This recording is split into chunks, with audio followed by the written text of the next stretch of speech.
ಬೇವು ಬೆಲ್ಲ ತಿಂದು ಹೊಸ ವರ್ಷದ ಮೊದಲ ದಿನವನ್ನು ಸಂಭ್ರಮಿಸಿ ಮನೆಯವರೆಲ್ಲ ಸಂತಸದಿಂದ ಆಚರಿಸುವ ಹಬ್ಬವೇ ಯುಗಾದಿ ಹಬ್ಬ. ಈ ಬಾರಿ ಯುಗಾದಿ ಹಬ್ಬವು ಮಾರ್ಚ್ 19ನೇ ತಾರೀಕು ಬಂದಿದೆ.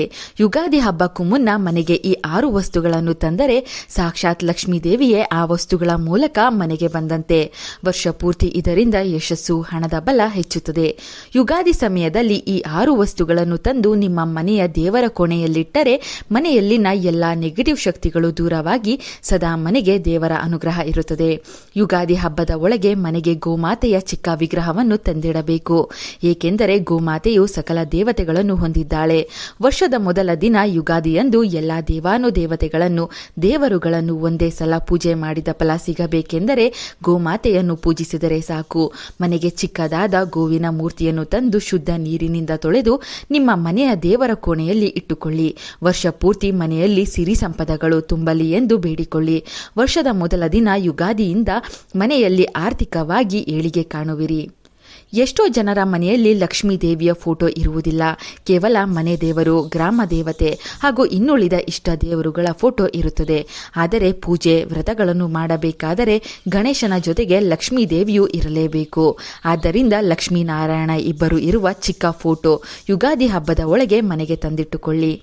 ಶ್ವೇತಾರ್ಕ ಗಣೇಶ, ಬಿಳಿ ಎಕ್ಕದ ಬೇರಿನಿಂದ ತಯಾರು ಮಾಡಿರುವ ಗಣೇಶನ ಮೂರ್ತಿಯು ಅತ್ಯಂತ ಪವಿತ್ರ ಮತ್ತು ಅಪರೂಪದ ಗಣೇಶನ ವಿಗ್ರಹವಾಗಿದ್ದು ಮನೆಯಲ್ಲಿ ಇಡುವುದರಿಂದ ಲಕ್ಷ್ಮೀ ಕೃಪೆ, ಸುಖ, ಸಮೃದ್ಧಿ ಸಿಗುತ್ತದೆ ಮತ್ತು ಶತ್ರುನಾಶವಾಗುತ್ತದೆ ಎಂದು ನಂಬಲಾಗಿದೆ. ಇದು ತಾಂತ್ರಿಕ ಮಹತ್ವವನ್ನು ಹೊಂದಿದ್ದು ಮನೆಯಲ್ಲಿನ ನಕಾರಾತ್ಮಕ ಶಕ್ತಿಯನ್ನು ಹೋಗಲಾಡಿಸಿ ಸಕಾರಾತ್ಮಕತೆ ಮತ್ತು ಯಶಸ್ಸನ್ನು ತರುತ್ತದೆ. ಯುಗಾದಿ ಹಬ್ಬದ ಒಳಗೆ ಮನೆಗೆ ಮರೆಯದೆ ಚಿಕ್ಕ ಬಿಳಿ ಎಕ್ಕದ ಬೇರಿನ ಗಣೇಶನ ಮೂರ್ತಿಯನ್ನು ತಂದಿಟ್ಟುಕೊಳ್ಳಿ. ವರ್ಷದ ಮೊದಲ ದಿನದಿಂದಲೇ ಪೂಜಿಸುತ್ತಾ ಬಂದರೆ ವರ್ಷ ಪೂರ್ತಿ ಲಕ್ಷ್ಮೀ ಕೃಪೆ, ಗಣೇಶನ ಅನುಗ್ರಹ ಇಡೀ ಮನೆಗೆ ಸಿಗುತ್ತದೆ. ಯುಗಾದಿ ಸಮಯದಲ್ಲಿ ದೇವರ ಕೋಣೆಯಲ್ಲಿ ಮರೆಯದೆ ಅರಿಶಿಣದ ಅಕ್ಷತೆಯನ್ನು ಇಡಬೇಕು. ದೇವರ ಕೋಣೆಯಲ್ಲಿ ಅಕ್ಷತೆ ಇಟ್ಟರೆ ಕುಟುಂಬದ ಸದಸ್ಯರಿಗೆಲ್ಲ ಪ್ರತಿ ಕೆಲಸದಲ್ಲೂ ಗುರುಬಲ, ಲಕ್ಷ್ಮೀ ಕೃಪೆ ಜೊತೆಗೆ ವಿಶೇಷ ಯಶಸ್ಸು ಉಂಟಾಗುತ್ತದೆ. ಅಕ್ಷತೆಯನ್ನು ಹೇಗೆ ತಯಾರಿಸಿಕೊಳ್ಳಬೇಕೆಂದರೆ ಚೆನ್ನಾಗಿ ಇರುವ ಪಾಲಿಶ್ ಮಾಡದ ಅಕ್ಕಿ ಕಾಳುಗಳಿಗೆ ಸ್ವಲ್ಪ ತುಪ್ಪವನ್ನು ಅಥವಾ ಕೊಬ್ಬರಿ ಎಣ್ಣೆಯನ್ನು ಬೆರೆಸಿ ನಂತರ ಅರಿಶಿಣವನ್ನು ಬೆರೆಸಿ ಅಕ್ಷತೆ ತಯಾರು ಮಾಡಿಕೊಳ್ಳಬೇಕು. ನುಚ್ಚು ಅಕ್ಕಿಯನ್ನು ಯಾವುದೇ ಕಾರಣಕ್ಕೂ ಅಕ್ಷತೆ ಮಾಡಲು ಬಳಸಬಾರದು. ನೀವು ತಯಾರು ಮಾಡಿದ ಅಕ್ಷತೆಯನ್ನು ಒಂದು ಕೆಂಪು ವಸ್ತ್ರಕ್ಕೆ ಹಾಕಿ ಮೂಟೆಯ ರೀತಿ ಕಟ್ಟಬೇಕು.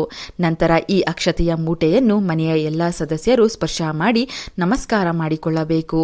ಈ ಕೆಲಸವನ್ನು ಯುಗಾದಿ ಹಬ್ಬ ಬರುವ ತನಕವೂ ಮಾಡಬೇಕು. ನಿತ್ಯವೂ ಈ ಮೂಟೆಗೆ ಧೂಪ, ಆರತಿಗಳನ್ನು ತೋರಿಸಿ ಯುಗಾದಿ ಹಬ್ಬ ಬಂದ ದಿನ ಈ ಅಕ್ಷತೆಯ ಮೂಟೆ ಬಿಚ್ಚಿ ಅದರಲ್ಲಿದ್ದ ಅಕ್ಷತೆಯನ್ನು ಸ್ವಲ್ಪ ಮನೆಯ ಎಲ್ಲ ಸದಸ್ಯರು ತಲೆಯ ಮೇಲೆ ಹಾಕಿಕೊಳ್ಳಬೇಕು. ಉಳಿದ ಅಕ್ಷತೆಯನ್ನು ಒಂದು ಡಬ್ಬಿಯಲ್ಲಿ ಹಾಕಿ ದೇವರ ಕೋಣೆಯಲ್ಲಿ ಅಥವಾ ಬೀರುವಿನಲ್ಲಿ ಇಟ್ಟು ಮುಖ್ಯವಾದ ದಿನಗಳಂದು ಮನೆಯಿಂದ ಹೊರ ಹೋಗುವಾಗ ತಲೆಯ ಮೇಲೆ ಸ್ವಲ್ಪ ಅಕ್ಷತೆ ಹಾಕಿಕೊಂಡು ಹೋಗಬೇಕು. ಹೀಗೆ ಮಾಡುತ್ತಾ ಬಂದರೆ ಅಕ್ಷತೆಯ ಶಕ್ತಿಯಿಂದ ಸರ್ವ ದೇವತೆಗಳ ಕೃಪೆ ಪ್ರಾಪ್ತಿಯಾಗುತ್ತದೆ. ಯುಗಾದಿ ಹಬ್ಬಕ್ಕೂ ಮುನ್ನ ಮನೆಗೆ ತಂದು ಇಡಬೇಕಾದ ಮತ್ತೊಂದು ವಸ್ತುವೆಂದರೆ ಅದು ಕೃಷ್ಣನಿಗೆ ಅತ್ಯಂತ ಪ್ರಿಯವಾದ ನವಿಲುಗರಿ.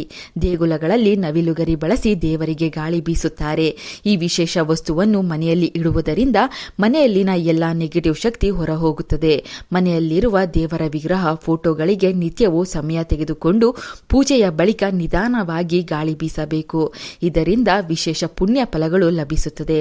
ನಿಮಗಿರುವ ಆರ್ಥಿಕ ಸಮಸ್ಯೆಗಳು ಬೇಗನೆ ದೂರವಾಗುತ್ತದೆ. ಸ್ವತಃ ನಾವೇ ದೇವರ ಸೇವೆ ಮಾಡಿದ ಪುಣ್ಯ ಪ್ರಾಪ್ತಿಯಾಗುತ್ತದೆ. ಯುಗಾದಿ ಹಬ್ಬಕ್ಕೂ ಮುನ್ನ ನಿಮ್ಮ ಮನೆ ದೇವರ ಕೋಣೆಯಲ್ಲಿ ಒಂದು ತಾಮ್ರದ ಚೊಂಬನ್ನು ತಂದಿಡಿ. ಈಗಾಗಲೇ ತಾಮ್ರದ ಚೊಂಬಿದ್ದರೆ ಅದಕ್ಕೆ ನಿತ್ಯವೂ ನೀರನ್ನು ತುಂಬಿಸಿ ದೇವರ ಕೋಣೆಯಲ್ಲಿಡಿ. ಆ ಚೊಂಬಿಗೆ ಅರಿಶಿಣ, ಕುಂಕುಮ ಹಚ್ಚಿ ಸ್ವಸ್ತಿಕ್ ಚಿಹ್ನೆಯನ್ನು ಬರೆದು ನೀರನ್ನು ತುಂಬಿಸಿ ದೇವರ ಮುಂದಿಡಬೇಕು. ಹೀಗೆ ಮಾಡಿದರೆ ಸಕಲ ದೇವತೆಗಳ ಅನುಗ್ರಹ ಆ ಮನೆ ಮಂದಿಗೆಲ್ಲ ಪ್ರಾಪ್ತಿಯಾಗುತ್ತದೆ.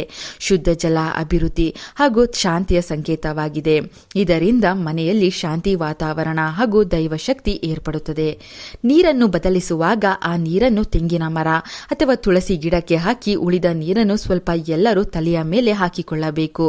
ಇದರಿಂದ ಯುಗಾದಿ ಹಬ್ಬದ ಒಳಗೆ ಅಥವಾ ನಂತರ ಸಾಕಷ್ಟು ಶುಭ ಸುದ್ದಿಗಳನ್ನು ನೀವು ಕೇಳಬಹುದು. ದೇವರ ಕೋಣೆಯಲ್ಲಿ ಮುಖ್ಯವಾಗಿ ಇಡಲೇಬೇಕಾದ ವಸ್ತು ಎಂದರೆ ಅದು ವಿಳೆದೆಲೆ. ದುಡ್ಡನ್ನು ಆಕರ್ಷಿಸುವ ಶಕ್ತಿ ವಿಳೆದೆಲೆಗೆ ಇರುತ್ತದೆ. ನಾನಾ ತಾಂತ್ರಿಕ ಪರಿಹಾರಗಳಲ್ಲೂ ವಿಳೆದೆಲೆಯನ್ನು ಬಳಸಲಾಗುತ್ತದೆ. ಇದು ಹನುಮಂತನಿಗೂ ಎಷ್ಟೋ ಪ್ರಿಯವಾದ ವಸ್ತು. ಲಕ್ಷ್ಮೀ ದೇವರಿಗೂ ವಿಳೆದೆಲೆ ಎಂದರೆ ಬಲು ಪ್ರಿಯ. ಆದ್ದರಿಂದ ವಿಳೆದೆಲೆ ಹಾರ ಮಾಡಿ ಮನೆಗೆ ಸಮೀಪವಿರುವ ಆಂಜನೇಯ ಸ್ವಾಮಿ ದೇಗುಲಕ್ಕೆ ಯುಗಾದಿಗೂ ಮುನ್ನ ಒಮ್ಮೆ ಕೊಟ್ಟು ಬನ್ನಿ.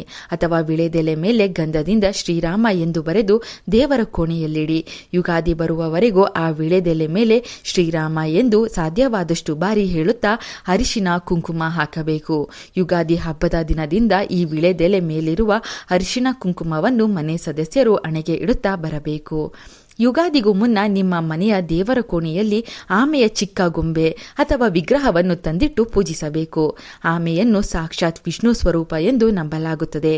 ಲಕ್ಷ್ಮೀ ದೇವಿ ಜೊತೆಗೆ ವಿಷ್ಣು ದೇವರ ಪರಿಪೂರ್ಣ ಅನುಗ್ರಹಕ್ಕೆ ತಪ್ಪದೆ ಯುಗಾದಿಗೂ ಮುನ್ನ ಮನೆಗೆ ತಂದು ಸ್ವಲ್ಪ ಸಮಯ ಹಾಲಿನಲ್ಲಿ ನೆನೆಸಿಡಬೇಕು.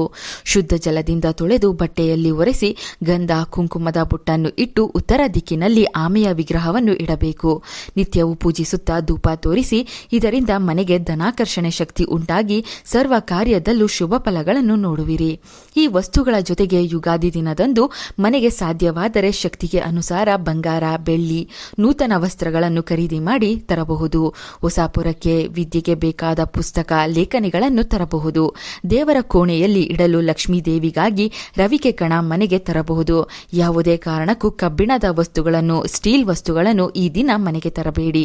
ನಾವು ತಿಳಿಸಿದ ಮಂಗಳಕರ ವಸ್ತುಗಳಲ್ಲಿ ಯಾವುದಾದರೂ 2-3 ವಸ್ತುಗಳನ್ನಾದರೂ ಮನೆಗೆ ತಂದು ಹೇಳಿಕೊಟ್ಟ ನಿಯಮ ಪಾಲಿಸಿ. ಇದರಿಂದ ವರ್ಷಪೂರ ಸರ್ವ ಯಶಸ್ಸು, ಹಣದ ಲಾಭಗಳನ್ನು ನೀವು ನೋಡುವಿರಿ. ಈ ಮಾಹಿತಿ ನಿಮಗೆ ಇಷ್ಟವಾದರೆ ತಪ್ಪದೇ ವಿಡಿಯೋಗೆ ಲೈಕ್ ಕೊಟ್ಟು ನಮ್ಮ ಚಂದನ ಲೋಕ ಯೂಟ್ಯೂಬ್ ಹಾಗೂ ಫೇಸ್ಬುಕ್ ಪೇಜನ್ನು ಫಾಲೋ ಮಾಡಿ. Thank you.